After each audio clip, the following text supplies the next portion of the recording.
Hello everyone, আসসালামু আলাইকুম। এই তো প্রতিদিনের মতন চলে আসলাম আরও একটি নতুন ভিডিও নিয়ে। তবে আজকে অনেক দিন পর একটা নতুন ভিডিও আপলোড করব। আর আমি বেশ কিছুদিন ধরে অনেক অসুস্থ ছিলাম, এখনও অসুস্থ আছি, ভালোভাবে সুস্থ হই নাই। কিন্তু তারপরও এত অসুস্থ 10 দিন তো হয়েই গেছে, কোনো ভিডিওই দিতে পারছি না। প্রায় 10-12 দিন পর আজকে আমি একটা ভিডিও ছাড়তেছি। আর খুবই অসুস্থ এখন, যেহেতু একটা ভাইরাস জ্বর, মানে সবারই প্রতিটা ঘরে ঘরেই ভাইরাস জ্বর, বাচ্চাদের বড়দের সবারই জ্বর, মাথা ব্যথা, কাশি সব কিছু মিলে ঝিলে আমারও হয়েছে। আর আমিও খুবই অসুস্থ। এর মধ্যে তো আমি বিছানা থেকে উঠতেই পারি নাই, এত পরিমাণে জ্বর ছিল, মাথা ব্যথা, শরীর ব্যথা, সব কিছু মিলাই ঝিলাই আমি কোনো ভিডিও দিতেও পারি নাই, কোনো ভিডিও দেখতেই পারি নাই। যাই হোক, এখন আল্লাহর অশেষ রহমতে অনেকটাই সুস্থ আছি, তাই ভাবলাম এখন থেকে একটু ভিডিও দেওয়ার চেষ্টা করি। যেহেতু আমার একটা ছোট চ্যানেল আছে, আমার তো অবশ্যই ভিডিও দিতেই হবে। এই জন্য ভাবলাম যে যত অসুস্থই থাকি না কেন, এখন যেহেতু একটু ভালো লাগে, এখন একটু ভিডিও দেই। আর এই যে এখানে আমার মেয়ে ঘুম থেকে উঠে ওকে একটু ফ্রেশ করাই দিছি। এগুলো হচ্ছে অসুস্থ হওয়ার আগের ভিডিও, মোবাইলে ছিল, সেগুলাই আমি সব কিছু মিলাই ঝিলাই একসাথে করে এডিট করে তারপর আজকে ভিডিওটা দিতেছি। ভাবলাম অনেক দিন হয়ে গেছে কোনো ভিডিও দেওয়া হয় না, এই জন্য আমি এখন এই যে ভিডিওটা দিতেছি। যাই হোক, এই যে এদিকে একটু লাল চা খেয়ে নেব, চা বিস্কিট খেয়ে তারপর এদিকে আমার শ্বশুর আবার বাজার পাঠাইছে। বাজার বলতে যে এখানে কিডনি পাঠাইছে, এটা হচ্ছে যে গরুর কিডনি তো বলে মনে হয়। যাই হোক, এই কিডনিটা হচ্ছে আমার ছোট মেয়ে খুবই পছন্দ করে। আমার শ্বশুর এটা সবসময় মাংসের সাথে পাঠায়, তবে আজকে শুধু ওর জন্য পাঠাইছে, ছোট মেয়ের জন্য। ওকে শুধু কম ঝাল দিয়ে ভুনা করে দিতে বলছে, ও আবার এটা খুবই পছন্দ করে। এই যে আমার মেয়ে ওর বাবাকে দেখাইতেছে, ও দেখে তো পুরাই খুশি হয়ে গেছে। যাই হোক, এরপর আমার শাশুড়ি সকালে বউয়া রান্না করেছিল, এখন এই যে সকালে নাস্তাটা করে নিতেছি। নাস্তা করে তারপর হচ্ছে দুপুরে রান্না বান্না শুরু করব। আর এদিকে এই যে ও দাদির কুলে বসে আছে, আমি তো এদিকে নাস্তা করতেছি, ও মারিয়াম ও দাদির কুলে বসে আছে। আর বউয়ার সাথে ছিল ভর্তা, আর মারিয়ামের বাবা হচ্ছে গরুর মাংস রান্না করা ছিল, সে মাংস দিয়ে বউয়া খেয়ে নিতেছে। সে আবার গরুর মাংসটা অনেক পছন্দ করে।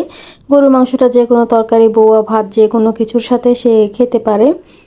যাই হোক, আমি তো বউয়া দিয়ে ভর্তা দিয়ে খেয়ে নিতেছি, খুবই মজা হয়েছিল বউয়াটা আর ভর্তা।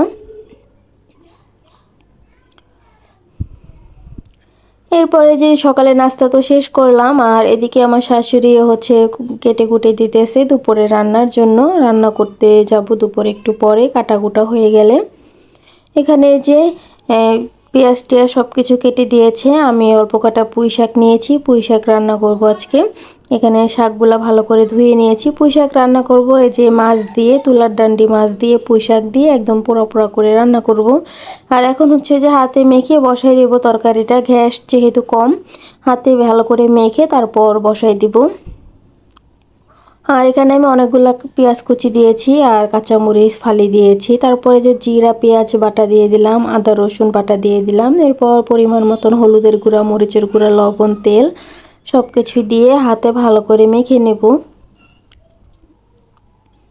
আসলে কি, অসুস্থ থাকলে বোঝা যায় যে সুস্থতা কত বড় নেয়ামত আল্লাহর। আর যখনই অসুস্থ থাকতাম এত পরিমাণে খারাপ লাগতো যে বলার মতো না। আরও সাথে যদি ছোট বাচ্চা থাকে তাহলে যত অসুস্থই থাকে না কেন ওদেরকে একটু উঠায় খাওয়াতে হয়।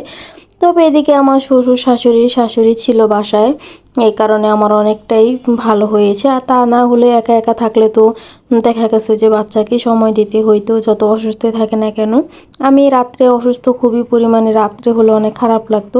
হয়তো বা এই অসুস্থর মধ্যে এমন সময় গেছে আমার ছোট মেয়ে ও দাদা দাদির সাথেই ঘুমাইছে রাত্রে, সকালে হয়েছে পরে আমার কাছে আসছে।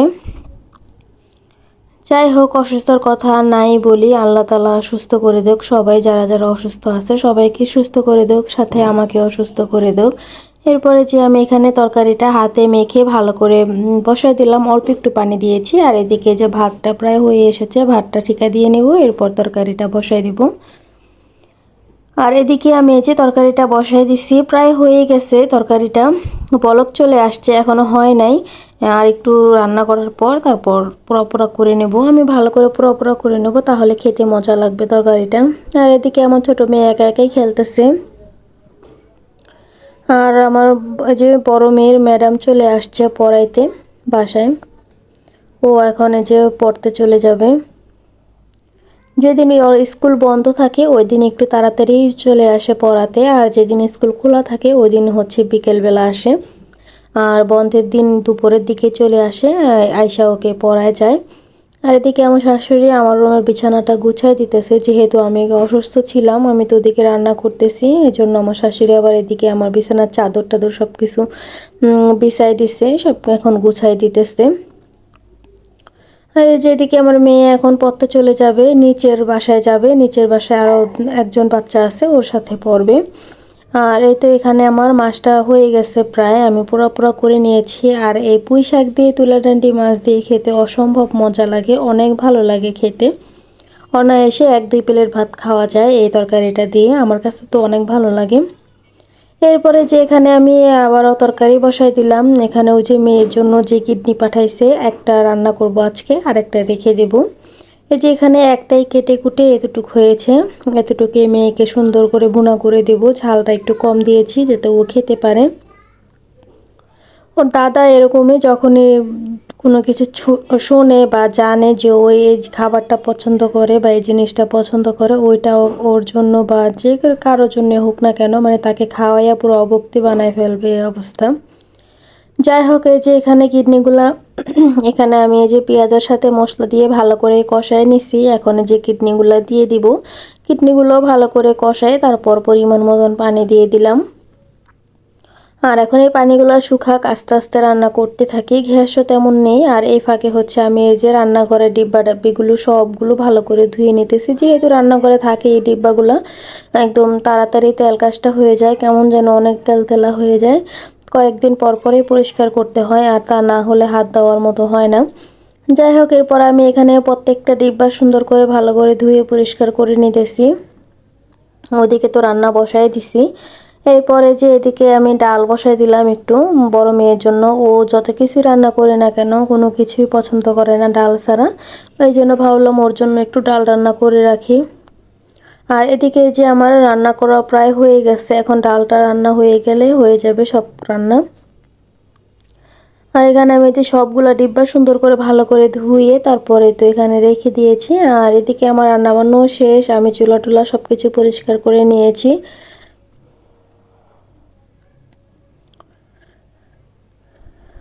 এই তো আমার এখানে সব কিছুই রান্নাবান্না হয়ে গেছে। আর এরপরে যে মারিয়াম বলতেছে যে আম খাবে আমাকে। তারপরে যে বললাম যে তো আম দাও, তোমাকে আমি আম কেটে দিই। তো এখানে অনেকগুলো আম ছিল, আমি আবার ও আমাকে আবার কাঁচা আম দিয়েছিল। আমি ভাবলাম ও তো কাঁচা আম খেতে পারবে না, একটু হালকা টক টক লাগে কাঁচাগুলা, এই জন্য একটা পাকা দেখে নিলাম, এটা কেটে দেই, খাবে নে।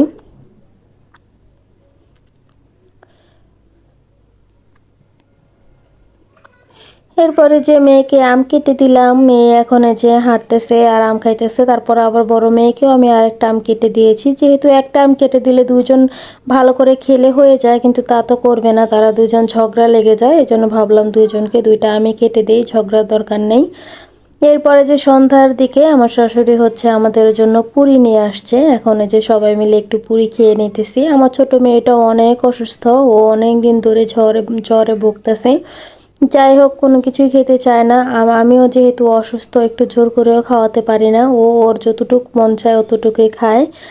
আর এদিকে একটু পুরিও খেয়ে নিলাম। মুখে কোনো কিছুই তো ভালো লাগে না, জ্বর আসলে হয়তো বা এটা সবারই। এই তো আজকের ভিডিওটা এ পর্যন্তই। আল্লাহ হাফেজ।